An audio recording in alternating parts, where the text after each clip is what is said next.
everyone, thank you for watching my video, stopping by my channel, thank you so much. So I'm gonna name this video, it's a colouring chat, and it basically says where have I been, because since I've started my YouTube channel and uploaded a couple of videos, I have literally been AWOL. And there are so many things that have happened, have been happening, that I've been away for a while. And I thought, I've recorded a haul earlier, so hopefully I upload that same time I upload this, or maybe a day apart, I don't know yet. And I thought, what better way to come back by explaining a couple of things, do colouring chats. I quite like watching those videos and quite like talking while I'm colouring as well, so I thought, yeah, I'll film that.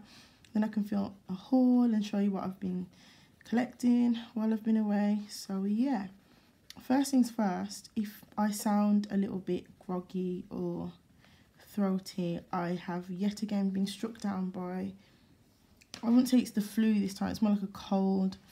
Again, I've got asthma, I've had it since I was 5. And honestly, the worst thing for me to get is a cold, because it always goes straight to my chest. Just being asthmatic, you have a naturally lower immune system to like other people that don't have asthma. Yeah, so winter is just not the best time for me. And you'd think I'd have a better time in summer, but then you get hay fever and no. So I did have my flu jab because I wasn't going to have it this year. A lot of people feel indifferent about the flu jab. Me personally, I know it saves my life. And last year I don't know if anybody knows what I'm talking about, but last year in the UK, there was a virus going around, and they were calling it the Aussie flu, because it had come from Australia, they reckoned, and it was just a really bad dose of the flu. And I haven't had flu in my whole entire life. There's only one time where I've had flu-like symptoms. I think 2 times. I was 8 and I couldn't go to school. I couldn't look at the TV. My mum had to turn the lights off because it was hurting my eyes, and I was actually throwing up as well. So I don't know if that was the flu. And then a second time when I was 12, this was when I had my first flu jab. This is when it first came into the NHS, and all asthmatics have to have it. This was at the time that nobody else had it, just people that had a weak immune system. So if you had heart problems, lung problems, stuff like that.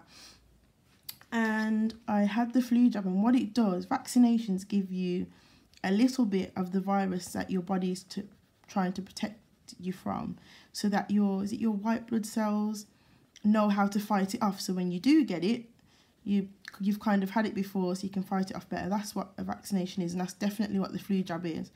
And this was the first time I had it, and they did say you will get a little bit unwell. And I remember it was my birthday, I had it the weekend of my birthday. My birthday's in November, so flu season, so my flu jab is normally around my birthday. And the first time I had it, I went shopping for my birthday, I went for some pizza, and where I live, 10 minutes away, is something called The Wharf. It's like a small chain of shops, and then 5 minutes away from that is the main town.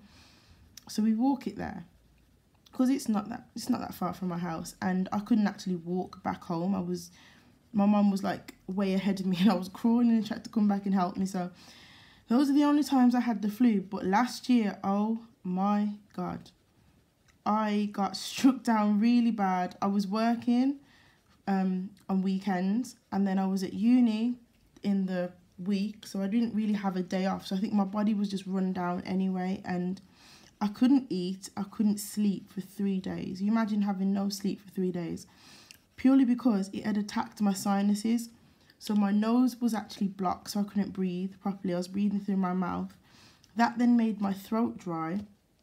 I couldn't eat because I couldn't smell anything, I couldn't taste anything, so I just had no appetite at all. My nose was dry when I was trying to breathe through it, even though it was blocked like up high. I couldn't actually breathe through it, but I was. So it was just like cold air being blasted through my nose. It was terribly dry. My nose started bleeding. It was horrible. And thankfully though, throughout all that, I did have my flu jab last year, and throughout all that, it never went to my chest, because I suffered, I think it was 9 chest infections back to back at the height of the worst of my health. I was about 15, 16. Every week I was waking up, coughing up yellowy, nasty stuff. Because I'm asthmatic, basically the whole that I breathe through like everybody else. Mine is covered in a thick layer of mucus because I'm asthmatic.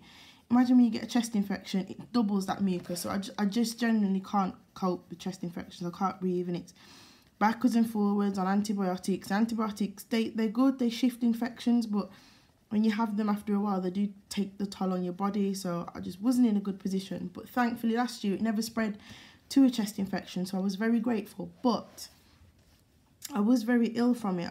I took, I think, 3 days off work, and then I went back to work, and they were tempted to send me home because I had no voice. It was worse than this. I had no voice at all. And I was walking around like I was dragging myself. I just still wasn't there. But then I think a week later I felt back to myself. And since then, every time I get like a cold or a touch of the flu, it seems to only attack my sinuses. So I should probably go to the doctors about that. But there has been other things that I have had to sort out, unfortunately. So yeah, that explains if I sound ill. I guess you could call it illness, is why I've been away, but it's not physical illness. I've mentioned this before, and I'll mention it again because this is my main reason for setting up my channel. I do suffer with mental health. I'm a mental health sufferer, if that's how you can call it. When I was 15, I got diagnosed with OCD and anxiety. And the position that I'm at now in my life is I wouldn't say I've handled the anxiety, but I went on a course, because what OCD is obsessive compulsive disorder. And it's thoughts, basically. You have automatic negative thoughts flying in and out of your head. Everyone has this, but people with OCD and anxiety, you can't seem to get away from it. I'd say normal people can kind of filter out the thoughts eventually.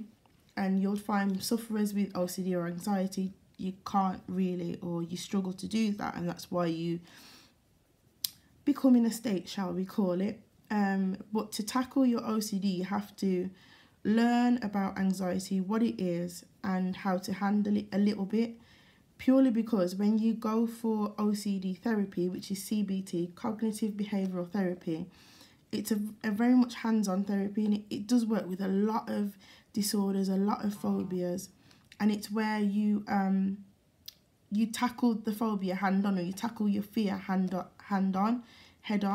And to do that, you will feel some anxiety at first. So what they say is learn how to handle and control your anxiety, and then your CBT won't be as scary, and you'll see more progress rather than it kind of pulling you back, which made sense. So I think around 3 years ago now, I went to an anxiety course, but since then, I just haven't had the help that I probably should have, and I just convinced myself that I had to do it alone. I think many people that suffer with mental health feel alone, and I think many people can agree with me, especially here in the UK, that more needs to be done in regards to the NHS. You know, sometimes you get told that you're not insane enough, if that makes sense. I know someone was told they needed to be at the point of suicidal before they would help them, and I just think it's sad, because if I could go back in time and change anything, I would have wanted help before I got to the point of being suicidal, because I'm not gonna lie,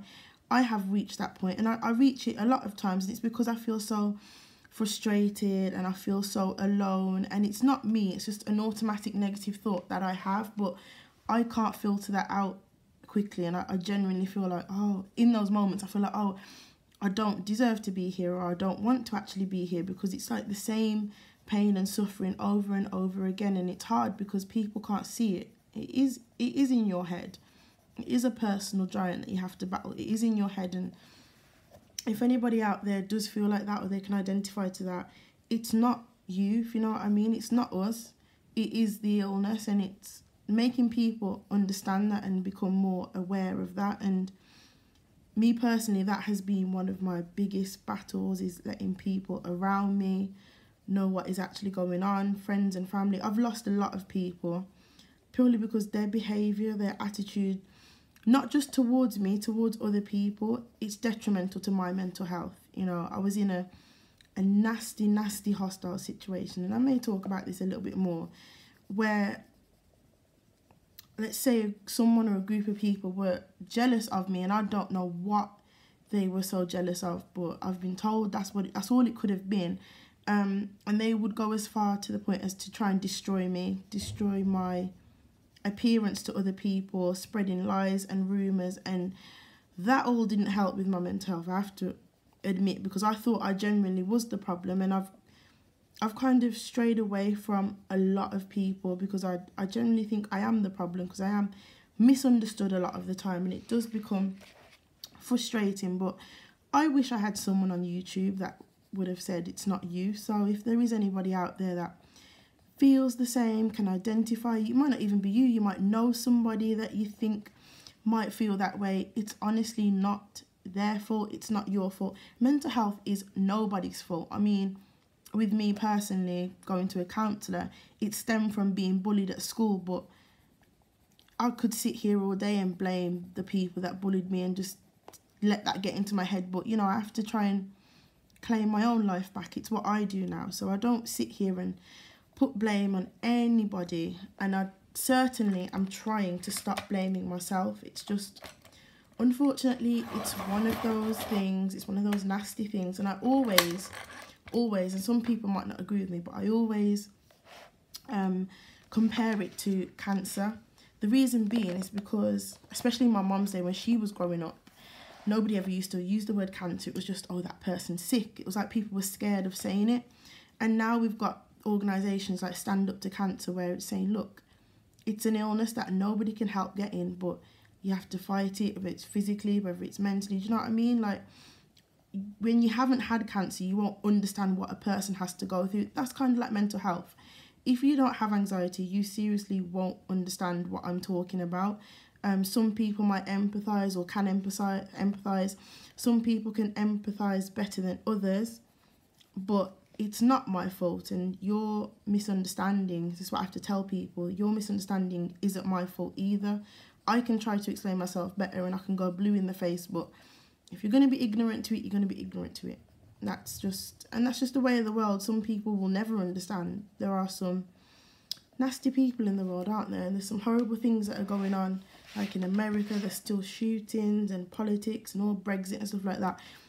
Sometimes you just have to take a step back and analyse it on a bigger scale and just think, you know what, there's so much, I call it wrongness, just so much going on that putting all the blame on me just isn't fair. Do you know what I mean? I'm one person in a world full of billions and billions of people. I can't be the reason for all the bad stuff going on, whether it's around me and it affects my friends, affect my family, whether it affects me. I can't just keep blaming myself. So that is where I'm at, I'd say, in my journey. There's ins and outs, but that's not what this video is for. But from time to time, it does get on top of me a little bit. It was my own fault, I will admit.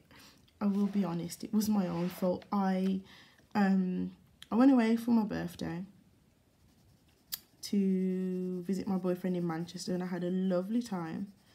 That's why I had so much stuff. I've just been buying stuff for my birthday and blah, blah, blah. And routine is so important when you have anxiety. So important. Keep to a routine, and less things can seem so scary because you know what's coming. Like, routines kind of help yourself. And I fell out of a routine just a little bit. And I forgot to take my tablets for 2 days, I think. I'm on tablets for my anxiety, and they do help. This is the thing, some people want to go on medication, some people don't. I was open to it first and I went on some tablets. They didn't help, so I wrote off medication, and I think if I went to my doctor, she'd say I'd done quite well on my own. I think 2 years I had no therapy and I had no medication. I was doing quite well on my own, but there came a time where it was just starting to affect my relationships with people, and then it started to affect my work and what I wanted to do, and I just thought, that's not me, that's not what I want. And so I want to get help, because eventually it's just going to hinder my future. That was my reasoning for going back to the doctor. So she put me on medication, and it shouldn't be permanent. I've got to go back in March for a review, so I'm looking forward to that. So basically from now until March, I'm trying to better myself along with the medication, and I can say they've helped. I'm wanting to sketch more, my design work. I've always wanted to be a fashion designer, and my degree was the main part. I say my degree did break me a little bit because I've always wanted it, and so much horrible stuff happened. But I got through it, and I just thought I'd chuck it all away. And I don't know whether that was me or, you know, my anxiety and my thoughts. And I told my doctor this, and she put me on these tablets, and straight away I felt a difference, but I didn't want to do anything about it. And then just being at my boyfriend's, I was like, I really want to sketch again. I really want to get back and be more creative than just my colouring, because my colouring does inspire me to do a lot, and I just pour it all into my colouring book. I'm like, no, I want to get a sketchbook. So I brought a sketchbook and some pencils and stuff like that. So my medication does help me, but I forgot to take them for 2 days. And this is the thing, a lot of antidepressants and stuff like that can be very addictive. Not addictive as in I'm a drug addict, but your body starts to rely on it. Therefore, when it comes to time that you come off them, you can't just come off them straight away. You need to wean yourself off it and let your body know that it can cope without them. So me forgetting to take them for 2 days, my body was just going into a frenzy. It's almost like a withdrawal symptom, but it affected my mind. And I went for another injection at the doctor's, and I ended up breaking down to my nurse, crying. A lot of things had happened, personal, relationships, and I think I was overtired because my insomnia came back with a vengeance. I hadn't slept for 2 days. I had 4 hours sleep in like 2 days, something crazy like that. I was tired. I knew I was going back to work on the Saturday, and I didn't want to. And it was all those kind of feelings, and it all just came out. And I was there, I broke down in front of her, and she was so lovely. She gave me a hug, she held my hand, and she booked me in for a counsellor, because apparently my doctor's surgery has got a new counsellor now. So that was quite, it was nice to hear, because it was the original counsellor that set me up on the anxiety course. And after that, nobody contacted me, and I kept inquiring, and in the end, I just gave up and went on it by myself. So she said, we've got someone new, are you willing to try them out? And I said, you know what? At this point, I think I'll try anything out. So I did that. She's booked me in. It's not until December, the 5th of December. That's the thing with mental health services. They're so few and far between that the waiting list is long. But she asked me if I could cope until then, and she gave me a number just in case I couldn't. But I said, you know what? I've waited so long. I can wait a little bit more. And at least now I know that something is coming. I've got something new to try again. It might not work, it might work, but I'm all for trying. I think you can't rule something out until you've tried. So I've done that to fix myself in that kind of equation. And yeah, just in general, where I've been, that has been part of it. It's like I say, you could say I've been sick, but you can't see my illness. It's mental, so it's in my head, so to speak, not physical.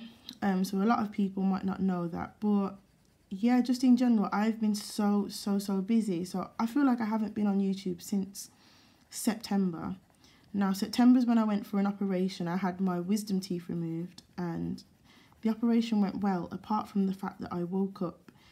It was either during it or after, when I shouldn't have woken up, because the tube was still down my throat. I was on general anaesthetic. The tube was still down my throat, and I couldn't breathe. When I woke up, obviously, naturally, you wake up, you take a breath. I couldn't breathe because this tube was down my throat, and there was one down my nose, and I couldn't see anyone around me. Whether that was because I was still a bit delirious from the anaesthetic, I don't know, or whether just generally I couldn't see it, I really don't know. Everything was a little bit blurry, and I couldn't see anyone around me. All I remember doing was banging my foot against the bed, the metal frame, to alert someone, because I couldn't hear no beeping. And at the time that I did that, then the machines went beeping, and a crowd of people came around me. And they ripped the tubes out of my throat, which ripped something in my throat. And for weeks, I was coughing up blood. I did swallow a lot of the blood because it was all in my mouth anyway. But I got reassured by my GP that it was all normal. And she had a look at my throat, and she said, oh, give it time and it should heal. So maybe that is why I sound so raspy now. Because honestly, I don't feel like my respiratory system has been right since then. The anaesthetic made it feel like something was sitting on my chest just constantly. My chest feels heavy. So I will eventually go back to them about that. But the main priority was my teeth, because I clench my teeth during anxiety attacks or during my sleep, just from having high levels of anxiety. and it was giving me clicking jaw. So I went to my dentist. I had to get, well, I need a brace or a mouth guard that I put in my mouth at night to stop me clenching. But before we could do that, there was some work that needed to be done on my teeth, because I have the biggest phobia of the dentist and it raises my anxiety. So as soon as I turned 18 and my mum stopped booking me appointments, I avoided going for 2 years. There was 2 years worth of work needing to do, and the last thing was the wisdom teeth removal. And I think I've got like 6 months for them to settle. So I think by February I'll be going back and seeing what they say about that. But that was one of my main concerns, and I healed after that quite nicely. Within 2 weeks later, I was back bopping at work, and I think I remember talking to a couple of people on streams and that, saying that I was okay. And then in October half term over here in the UK, my mum's a teacher, so I had to wait till October half term, but we decorated my room. I had a new bed, and I was just concentrating on making a nice safe space for myself so that I can plan whatever I want to do in the future, but I've got a nice space to come home to for now. And that took a lot of my time. Basically, everything in my room got shifted down here in my office. So I had no access to my desk at all. I had no access to my colouring supplies. All I had were my polychromos that were out, that was it. And some water brush pens, my Sakura Kois, were in my room on my mattress because we took down my bed. But within a week, I did my new bed up by myself with my mum's help. So yeah, we got all that done. And then after that, it's October, I literally was working non-stop for 2-3 weeks. And then it was my birthday, so I went up to Manchester and doing new and different things, exploring it with my boyfriend. He was in a show, so I went to watch his show and stuff like that. And just time-wise, I just haven't been around for anyone's streams, literally. And I feel like I haven't spoken to anyone from like the colouring community in like ages. Literally feels like ages, and it was quite nice because I felt like I was finally a part of something that was so nice and accepting. So that was one other main reason where I've been just a very, very busy girl. And I can tell you now, it's coming up to Christmas. I'm still going to be busy because work's just going to be non-stop, go, go, go. But it's what you got to do, isn't it? It's what you've got to do. So yeah, another reason where I've been just literally so busy. And then also I felt like a little bit, because I'd been away for so long and there was a little bit of drama going on in the colouring community. I think I felt like I didn't want to come back.